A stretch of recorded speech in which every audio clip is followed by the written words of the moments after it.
आजच्या दिवसातील पहिला क्वार्टर सेमीचा सामना ज्याच्याकरिता पहिला पुकार दिला जातोय विठलाई क्रीडा मंडळ उंडरेवाडी विरुद्ध शिवगंगा अलोरे।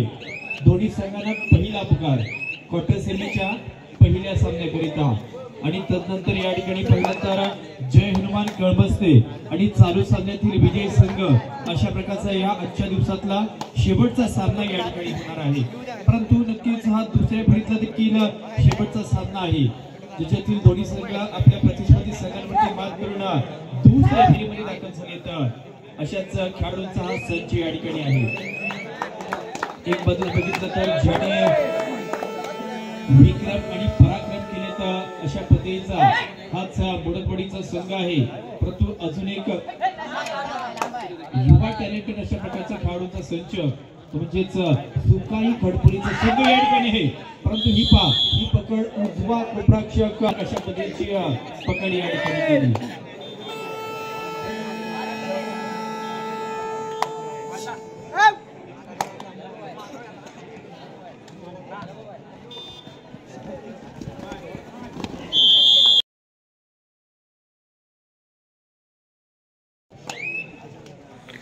परंतु या ठिकाणी आपण दोन्ही संघाकडून टीक फॉर टॅग ईट का जवाब उत्तर से प्रश्न का जवाब उत्तर से या ठिकाणी दिला तर दोन्ही संघांनी पकडीमध्ये या ठिकाणी गुण प्राप्त केले। तदनंतर हा ओंकार देखील मैदानाच्या बाहेर या ठिकाणी जातोय। तोच ओंकार मैदानाच्या बाहेर गेल्यानंतर या ठिकाणी असताना मात्र हाच खेळाडू पण सुमितला या ठिकाणी चोण्यामध्ये दाखल होताना देखील पाहतो। हा देखील अशा पद्धतीचा खेळाडू आहे की या वेळोवेळी बराबर झाले अनेक स्पर्धेत चांगल्या प्रकारची कामगिरी केलेली आहे। ज्याने किमया केले ज्याने प्रावीण्य मिळवलेलं आहे तोच सुमित मडक इथे दाखल झालाय। पण हा प्रतिस्पर्धी संघात 2-2 अशा प्रकारच्या 6 खेळाडूंचा संच 3 चेंडचा या ठिकाणी वापर आहे। आणि त्याच वेळी आपण पाहतोय तो हाच जो हा मोडकवाडीचा संघ आहे ना तो ज्याच्यातील पहिले तर सर्व साथीच्या साथी नवीन खेळाडू या ठिकाणी आपण पाहतोय। डावा कोपराक्षक प्रणय मोडक आहे, उजवा कोपराक्षक या ठिकाणी शुभम मोडक असेल। त्यानंतर या ठिकाणी पहिला तर की उजवा मध्यरक्षक या ठिकाणी सोहम आहे, यश आहे, सुमित आहे आणि त्याची साथीदार देखील या ठिकाणी असणार आहेत। असा हाच या ठिकाणी संघ आहे। ते मात्र आक्रमण केला तर गोल करण्याचा प्रयत्न या ठिकाणी होतोय। याच प्रणवच्या माध्यमातून कॉर्नर कॉम्बिनेशन आपण कित्येक वर्षापासून या संघाला खेळताना पाहतो आणि एक रत्नागिरी जिल्ह्यातील एक सर्वोत्तम अशा प्रकारच्या संघांच्या यादीत ज्या संघाचं नाव आवर्जून घेतला तो तेच एक यशस्वी मंडळ म्हणजेच काळे श्रीकाणे मोडकवाडी संघ। कारण प्रत्येक वर्षी या ठिकाणी स्पर्धा होत असतात। परंतु आयोजकांच्या माहितीसाठी पाहिलं तर मागील 10 ते 15 वर्षांचा जर इतिहास या ठिकाणी पाहिला मागील 10 ते 15 वर्षाचा इतिहास या ठिकाणी पाहिला तर कोणत्याही संघाला जी कामगिरी जमली नाही ती कामगिरी या मोडकवाडी संघाने केली।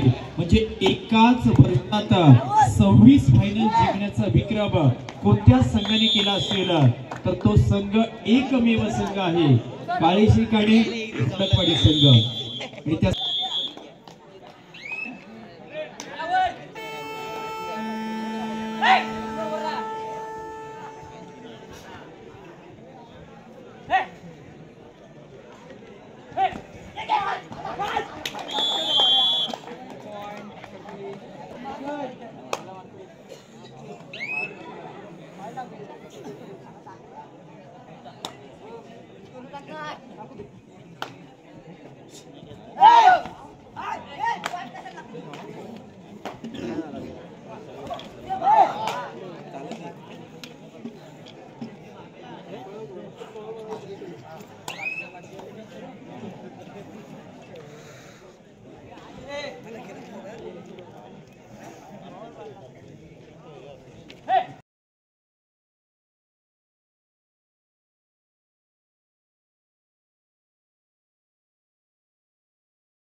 2-3 अशा पद्धतीची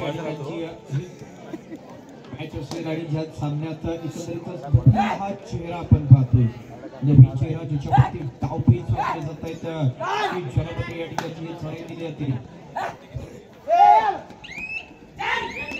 परंतु त्या खेळाडू देखील बॅक पुशिंग जे उत्तम अशा प्रकारचा जो पाठलागीचा गुण आहे तो या ठिकाणी होतोय तदनंतर हा ठिकाणी जर पाहिलेच सुकाई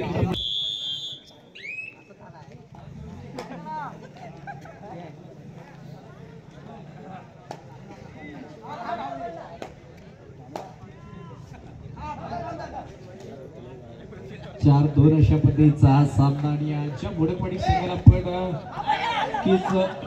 जिंकताना पाहिलेले आहे त्या संघाचे हे नवीन छोटे छोटे अशा प्रकारचे खेळाडू आहेत परंतु 1 ते 2 वर्षांतर पुन्हा एकदा या संघाचं नाव उंचावणार आहे 1 ते 2 वर्षांतर पुन्हा एकदा याच मोडकवाडी संघाचं नाव उंचावणार आहे याचं कारण की हे खेळाडू आहेत मेहनत सातत्य आणि परिश्रम करणारे हे खेळाडू या ठिकाणी परंतु आता पहिलं तर नवनवीन संघ देखील उदयास आलेले आहेत कारण पहिलं तर ज्याच्यात उल्लेखनीय कामगिरी अनेक संघांची आहे ज्याच्यामध्ये आपण बिहार बेतूर संघ देखील पाहतोय जो आजच्या सत्रात जरी खेळला नसला तरी त्या संघाबद्दल मी सांगेन की या वर्षातली ही 28वी स्पर्धा आहे परंतु एक सुकाई पेडांब्याची स्पर्धा झाली ज्या स्पर्धेत पाहिलं तर प्रथम क्रमांकासाठी 6.25 फुटाचं एक चषक होतं म्हणजे एका माणसाच्या उंचीपेक्षा जास्त उंचीचा चषक असताना देखील ती स्पर्धा ज्या संघाने जिंकली होती तोच VR टेरोचा संघ आणि त्या स्पर्धेत पाहिलं तर फक्त मोठं चषक जिंकण्याचं विक्रम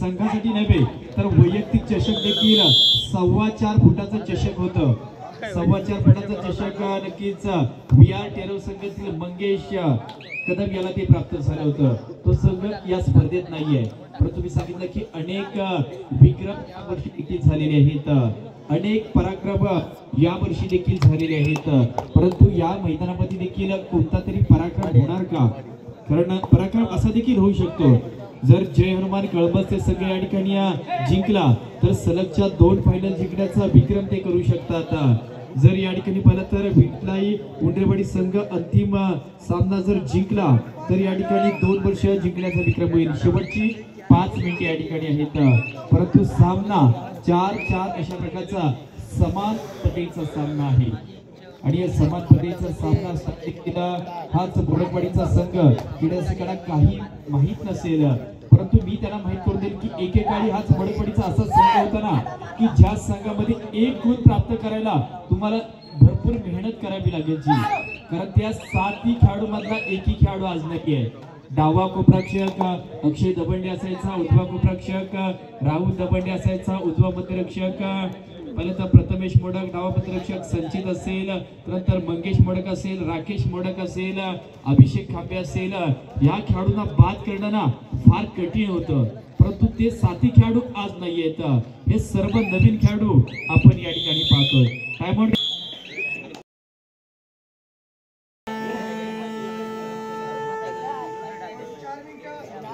चालू साधा संपालक शेवटची 4 मिनिटे परंतु ही तिसरी चढाई या ठिकाणी आहे तिसरी चढाई यश मोडकच्या माध्यमातून केली जाते 4 मिनिटांचा कालावधी आहे 4-4 समान ताकदीचा सामना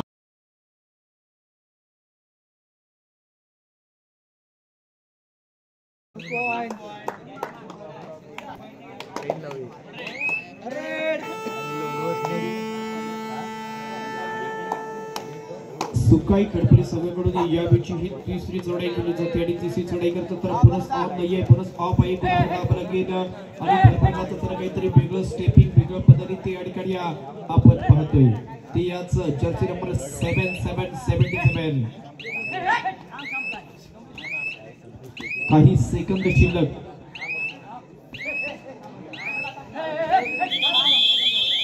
परंतु चढाई 3 मिनिटे या ठिकाणी आहेत चालू सामना संपायला शेवटच्या 3 मिनिटांचा कालावधी या ठिकाणी असेल परंतु 3 मिनिटांचा कालावधी आहे 4-6 अशा पद्धतीचा सामना देखील या ठिकाणी होते कारण परंतु प्रत्येक वर्षामध्ये कोणता ना कोणता तरी संघाचं एक जबरदस्त या ठिकाणी खेळ असतो कारण म्हटलं ना तर असं कुठला संघ नाही, कारण शेर कभी तो बुडा होगा ना, कारण कोणत्या तरी संघाचे प्रत्येक दिवस येत असतात. असं एकेकाळी आजचा मोडकवाडीचा संघ होता, त्याप्रमाणे अजून एक संघ आर्या स्पोर्ट्स कोळकेवाडीचा एक संघ होता, ज्या संघाने देखील एका वर्षात 24 फायनल जिंकले होत्या. आणि त्या संघाबद्दल त्यावेळी पाहिलं तर तिसऱ्या चढाई या ठिकाणी नसायच्या. तर म्हणजे सामने असे व्हायचे ना, जर एखाद्या संघाने 1 गुण प्राप्त केला तर दुसरा संघ जेव्हा शेवटचं 1 मिनिट सांगितलं जायचं तेव्हा मात्र प्रयत्न करायचे. म्हणजेच कधी कधी सेमीफायनलचे सामने असायचे, शेवटची 2 मिनिटं आहेत, 15-15 मिनिटांचे 30 मिनिटांचा सामना असायचा, परंतु 30 व 29 मिनिटं जरी झाली तरी पंचांना देखील माहित आहे 29 मिनिटं जरी झाली तरी आलेखावरती फक्त एकच पॉइंट असायचा आणि शेवटच्या 1 मिनिटामध्ये फक्त प्रयत्न करण्याचा प्रयत्न केला जायचा. परंतु आता बदलतं चित्र या ठिकाणी आहे. परंतु आता मात्र पाहिजे यश वरती जबाबदारी दिली जाते, ज्याने मागील तिसऱ्या चढाईत बोनस गुण प्राप्त केला होता, परंतु यावेळी तो बोनस गुण प्राप्त करू शकत नाहीये. 5 खेळाडू आहेत, 1-2-2 अशा प्रकारच्या 2 चेन आणि 1 खेळाडू या ठिकाणी असताना पाहिजे. सहाय्यक उजवा कोपराक्षक खेळाडू ही पकड या ठिकाणी थर्ड रेड. ही चढाई या ठिकाणी ओमकार वरती दिली जाते. एक या संघाचा असणारा डाव्या शैलीसाठी एक महत्वपूर्ण अशा पद्धतीची कामगिरी करणारा ओमकार दाखल झालाय. 5 चा समूह आहे, ज्याच्या जर्सीमध्ये क्रमांक देखील 5 आहे, परंतु त्या खेळाडूला या ठिकाणी पाहिजे आहे, ज्याला देखील रोखण्याची किमया केली जाते. उजवा कोपराक्षक 1 मिनिट या ठिकाणी असणार आहे.